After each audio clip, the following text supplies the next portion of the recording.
Hello everyone, I hope you guys doing well. ඉතින් මේ live shows බලන්න කැමති අයට තමයි මේ වීඩියෝ එක. අතම ලංකාවේ ගොඩක්ම quality production and events launch වෙන කාලයක් තමයි මේක. international level එකටම එයාලා match කරන්න ගොඩක් try කරනවා. මම දැකලා තියෙනවා sound system, stage lighting ඒ ඔක්කොම. ඊයේ production and big blast event අපේ team එකත් ඉතින් try කරන්නේ ඒ international level එකේම output එකක් show එක බලන්න එන ඔයාලට experience කරවන්න. ඉතින් ඒ වගේ show එකක් බලන්න ගියාම ගොඩක් දෙනෙක් enjoy කරන දෙයක් තමයි එතන තියෙන sound system එක. එතන තියෙන feel එකට, කියන්නේ යාළගේ vibe එකට බලපානවා ගොඩක්. ඒ තියෙන sound system එකේ quality එක, යාළට ඇහෙන විදිහ, ඒ වගේම band එකේ song selection වල vibe එක සහ mixing engineer ගේ part එකත් හරියට වෙනවා නම් ඔයාලට quality show එකක් බලන්න පුළුවන්. ඉතින් ඒ වගේ show එකක් perfect කරගන්න audio production team එකෙන් මොන වගේ support එකක්ද ලැබෙන්නේ කියලා තමයි මම මේ වීඩියෝ එකෙන් පෙන්වන්න හදන්නේ ඔයාලට. වීඩියෝ එක අන්තිම වෙනකම් බැලුවොත් ඔයාලට අඩිය එකක් ගන්න පුළුවන් වෙයි production එක කොහොමද A to Z වෙන්නේ කියලා. Okay, ඉතින් ඇල්ල public ground එකේ තමයි මේ show එක තියෙන්නේ 0.5 band එකත් එක්ක. දවස් 4ක production එකක් තමයි අපිට කියලා තිබුණේ. Day 1 එකේදී අපි warehouse වලින් අපේ equipment ඔක්කොම සහ sounds load කරලා trucks වලට මම ඉතින් තෝරගත්තේ train එකෙන් ඇල්ල town එකට යන්න තමයි. යන අතරමඟ ඔයාලා ගිහලා තියෙන දන්නවා scenery එක ලස්සනයි. enjoy කරන ගමන් chill එක යන්න තියෙන්නේ. ඊට පස්සේ අපි ඉතින් team එකේ කට්ටියත් එක්ක පොඩ්ඩක් chat එකක් දාලා අපිට හම්බුන accommodation ටිකක් බලලා bags ටික එහෙම තියලා දැන් යන්න හදන්නේ ground එකට පළවෙනි පාරට. මේ මගේ first time තමයි ඇල්ල public ground එකේ මේ වගේ production එකකට ආවේ. ඉතින් මම කලින් ground එක දැකලවත් තිබුණේ නැහැ මේ යනකම්. trucks ටික එනකන් අපි set එකම යනවා දැන් ground එකට.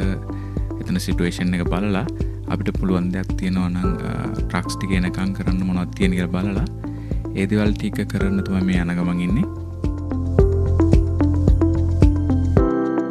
So ඉතින් trucks ටික එන්න නම් ගොඩක් late වුණා, රෑ වුණා.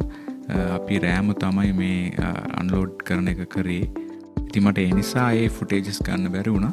මේ day 3 එක තමයි යන්නේ. පළවෙනි day එකේ අපි load කරා warehouse වලින් load කරගෙන day 2 එකේ තමයි අපි මෙහාට ආවේ. ඊට පස්සේ මේ day 3 එකේ morning එකේ තමයි අපි ඉතින් මේ වැඩ ටික කරගෙන යන්නේ. මේවල දකින්නේ sub alignment කියන process එක. subs ටික කියන්නේ එකම line එකකට align කරගන්න ඕනේ. ඒ අතරේ ඉතින් මේ මමයි තව crew member කෙනෙකුයි මේ ලෑස්ති වෙන්නේ power ටික දාගන්න. ground එකට පළවෙනිම ආපුවම කරන්න ඕන දේ තමයි මේ අපි දැන් කරන්න ලෑස්ති වෙන්නේ power එක හරියට හදා ගන්න ඕනේ. මොකද ඊටු process එකේ තියෙන ඔක්කොම දේවල් වලට අපිට power කියන එක ගොඩක් ඕන වෙනවා හරියටම. ඉතින් මේ විදිහට අපි generator වලින් cables වලින් power අරන් තියනවා හරියට layers කරලා wires ටික. මේ විදිහට main power box එකෙන් stage එකේ දෙපැත්තට sub power box දෙකකට අපි බෙදලා දෙන power එක. stage එක යටින් තමයි අපි ගොඩ power cables අරගෙන යන්නේ. මොකද safety ගැන හිතන්න ඕනින්ද. ඒ අතර මේ විදිහට cable ramps අපි දාගෙන යනවා. ඒවා හරහා තමයි cables ටික show එක බලන්න එන අයට disturb වෙන්න නැති වෙන්න. ඒ වගේම cables වල safety එකට cable ramps හරහා තමයි අපි cables ටික lay කරගෙන යන්නේ. So දැන් ඔයාලා දකින්නේ අපේ amps ටික PA system එක පිටිපස්සෙන්ම අපි තියාගන්න විදිහ. මොකද PA system එක ළඟින්ම තමයි තියාගන්න ඕනේ. මේ climate එක show කරන්න බැරි හින්දා අපි amps ටික කොහොමත් pallet උඩින් තමයි තියලා තියෙන්නේ. ඒ අතරේ අපි 1 by 1 night එකේදී unload කරපු amps ටිකත් stage එකට තමයි තියලා තිබ්බේ. rain එක show කරන්න බැරි හින්දා ඉතින් අපි ඒක 1 by 1 අපි අරගෙන යනවා PA system එක පිටිපස්සට. ඉතින් audio system එක ගැන කතා කරනවා නම් D&B කියන brand එකේ system එකක් තමයි අපි මේ show එකට දාලා තියෙන්නේ. amps ටික තියෙන්නේ D40 and D80 කියන model වලින්. ඒ වගේම PA system එක තියෙනවා KSL and SLG subs කියන series වලින්. ඉතින් ලංකාවේ තියෙන ගොඩක් powerful system එකක් තමයි මේක. දන්නවා ඇති ඉතින් මේ set එක එකතු වුණාම කොහොමද හැදෙන beast කියලා. කොච්චර powerfulද ground එක shake කරන්න මාර විදියට ලොකු power එකක් තියෙන system එකක් තමයි මේක. ඒ අතරේ කට්ටිය මේ ready වෙන්නේ right side එකේ PA එක hang කරගන්න, trusses ටික lift කරගන්න. ඉතින් මේක නම් මේ ලංකාවෙම හදපු ක්‍රමයක් වෙන්න ඕනේ මම හිතන විදිහට. මෙහෙම ට්‍රසර්ස් ලිෆ්ට් කරන විදියක් නම් මම කලින් දැකලා නැහැ. ඉතින් ලංකාවේ මිනිස්සු දක්ෂයි කියලා කියන්නේ ඒකයි. ඉතින් අර ඕන විදිහකට වැඩේට හැඩ ගහන්න පුළුවන්.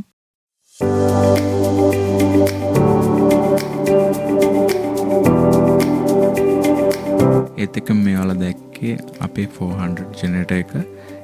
ලයිටිං වලට වෙනම ජෙනරේටර් එකක් යනවා. ඇත්තට මේ සිස්ටම් එකට තියෙන පවර් රික්වයර්මන්ට්ස් එකත් එක්ක 400 කියන්නේ හොඳ ජෙනරේටර් එකක්. ස්ටිච් උඩ බෑක් ලයින් එකේ වෙනත් යන අතරේ අපි මේ හදන්නේ ලෙෆ්ට් සයිඩ් එකේ P එක හැන්ග් කරගන්න. මේක මෝටර්ස් වලින් තමයි හැන්ග් වෙන්නේ ෆ්ලයින් බාර් එකට කනෙක්ට් කරලා. ඉතින් මම හිතනවා දැන් මම කියන දේවල් වලට සමහර දේවල් නොතේරෙන්න පුළුවන්. මොනවද නොතේරෙන දේවල් තියෙනවා නම් පහල කමෙන්ට් සෙක්ෂන් එකේ දාන්න. මම අනිවාර්යෙන් රිප්ලයි කරනවා. ඉතින් ඒ අතරේ මේ F4 එකේ front of house අර ග්‍රවුන්ඩ් එක මැද තියෙන ස්ටේජ් එකට අපි මේ විදිහට පවර් අරන් යන්න ඕනේ. ඒකත් අර විදිහටම තමයි කේබල් රෑම්ස් හරහා තමයි අරන් යන්නේ අපි.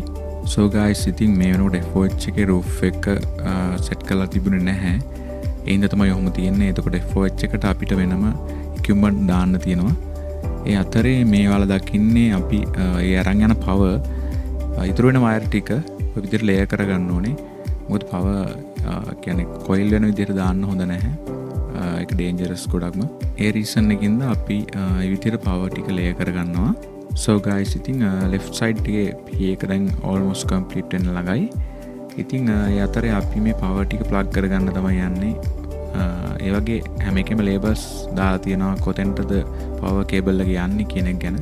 මොකද අපිට emergency දෙයක් වුණොත් මොකක් හරි අපිට දැනගන්න පුළුවන් වෙන්න ඕනේ කොතෙන්ද මේ power wire ගිහිලා තියෙන්නේ කියලා. ඒත් එක මම කියන්න ඕනේ මේ මට මේ එක වීඩියෝ එකකින් නම් cover කරන්න අමාරුයි full production එකම. ඉතින් 10% වගේ තමයි cover කරන්න වෙන්නේ. ඒ හින්දා ඔයාලා මොනවද තියෙනවා නම් comment section එකේ දාන්න. මම ඊළඟ production වලදී එකින් එක explain කරන්න. ඉතින් ඔයාලට මම හිතනවා roughly idea එකක් ගන්න පුළුවන් වෙයි A to Z මොනවද production එක වෙන්නේ කියලා audio පැත්තෙන්.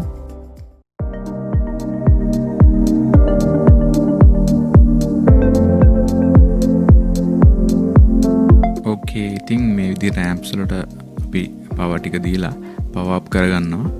ඒ අතරෙම P එක hang කරලා ඉවරයි. backline එකේ වැඩ ටිකක් තියෙනවා. ඒ ටික තමයි දැන් බලන්න තියෙන්නේ. backline එකේ වැඩ කොහොමද වෙන්නේ කියලාත් මම වෙනම වීඩියෝ එකක් ගේන්නම්. තවත් ප්‍රොඩක්ෂන් එකක් කරගෙන යනකොට. So guys, ඉතින් මේ තව important දෙයක් තමයි මේ කරන්න හදන්නේ. optical cables ටික තමයි මම මේ අරන් යන්නේ F4 එකට. stage box එකේ ඉඳලා F4 එකට. මේවා හරහා තමයි අපිට stage එකේ වෙන sounds ඔක්කොම F4 එකේ නැත්තම් console එකට ගිහිල්ලා ඒකෙන් mix වෙලා තමයි ආපහු ඔයාලට ඇහෙන්න PA එකේ amps වලට යන්නේ. ඒ අතරෙම මේ right side එකෙත් අපි motors ටික hang කරගන්නවා මේ විදිහට. PA එක ඊට පස්සේ අපි motors ටිකට attach කරලා තමයි PA එක fly කරන්නේ. ඉතින් මේ ඔයාලට පේන්නේ PA එක hang කරන motor එකේ control එක. ඉතින් මේක ගොඩක් පරිස්සමෙන් කරන්න ඕන දෙයක්.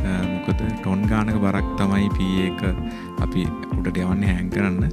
එතකොට ඒක ගොඩක් අවධානයෙන් කරන්න ඕන ජොබ් එකක් තමයි. ඒ අතරම බෑක්ලයින් එකේ වැඩත් කරගෙන යනවා. මේවල දකින්නේ PA එකේ ඇන්ගල්ස් ටික අපි කරෙක්ට් කරගන්න විදිහ. ඉතින් ඔය පින් එකක් වගේ දාන එක තමයි මුළු weight එකම අල්ලගෙන ඉන්නේ PA එකේ. ඒක ඇත්තටම military grade material එකකින් තමයි හදලා තියෙන්නේ. ටොන් එකකට කිට්ටු වෙන weight එකක් තියෙන මුළු PA එකම hang වෙලා තියෙන්නේ ওই පින් වලින් තමයි. ඊට පස්සේ ඉතින් අපි ආවේ F4 එකට. ඒකේ තියෙන දේවල් ටික setup කරලා අපේ gig එකේ sound engineer Mr. බටංගල එයාට ඕන විදිහට ඒ දේවල් ටික complete කරලා දුන්නා. ඒ අතරෙම අපේ අනිත් crew members ලා ටික amp ටික config කරලා PA tune up එකට system එක ready කරලා දීලා තියෙනවා. මට මේ production එකේ නම් PA tune up part එක cover කරන්න බැරි වුණා. ඉතින් අනිවාර්යෙන් ආයෙත් production එකකින් මම මේ part එක cover කරන්න hope එකක් තියාගෙන ඉන්නවා. මම හිතන්නේ roughly idea එකක් ගන්න ඔයාලට මේ videos ටික ගොඩක් useful වෙන්න ඇති. production එකකදී අනිවාර්යෙන් power backline PA hanging FOH කියන point ටික තමයි cover වෙන්නේ. ඉතින් ඒකිනුත් sub points ගොඩකට බෙදලා යනවා මේ කරන වැඩ ටික. මම කලිනුත් කියවාගේ ඇත්තරම තව ගොඩක් දේවල් ප්‍රොඩක්ෂන් එකේ මට මිස්සුණු තැන් තියෙනවා. හිතන තරම් ලේසි නෑ. හැබැයි විනෝදයි කියලා තමයි කියන්න වෙන්නේ අන්තිමට. ඉතින් කොහොම හරි බෑන්ඩ් එකේ සවුන්ඩ් චෙක් එකට අපි PA එක backline FOH power කියන පොයින්ට් 4 ලෑස්ති කරලා දුන්නා හරියටම. ඉතින් අපි පොඩ්ඩක් අහලා බලමු සවුන්ඩ් චෙක් එක කොහොමද කියලා.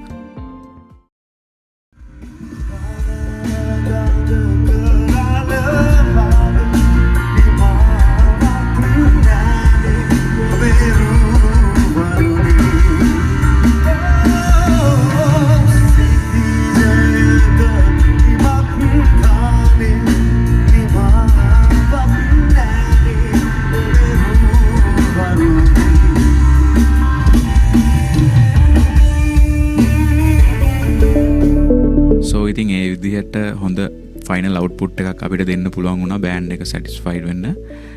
ඉතින් බලන්න ඇවිල්ලා හිටපු ඔයාලත් මම හිතනවා එන්ජොයි කරන්න ඇති කියලා. ෂෝ එක බලන්න ආපු කට්ටිය ඉන්නවා නම් කමෙන්ට් එකක් දාගෙන යන්න. සවුන්ඩ්ස් කොහොමද ඔයාලට ෆීල් වුනේ කියලා.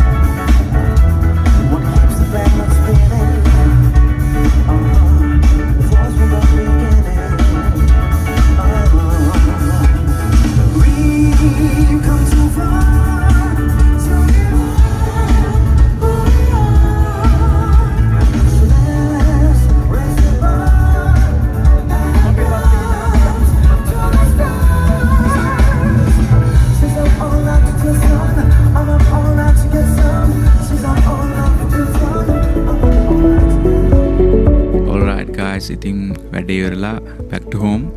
මම හිතනවා ඔඩියෝ පැත්තෙන් මේ ප්‍රොඩක්ෂන් එකේ අවුට්පුට් එක බලන්න ආපු අයට ගොඩක් හොඳට දැනෙන්නේ නැති කියලා. ඉතින් තව ගොඩක් දේවල් වලත් එක්ක ෂෙයා කරගන්න තියෙනවා in the future. ෂෝ එක බලන්න ආපු අය කමෙන්ට් එකක් දාන්න යන්න. See you guys in the next video.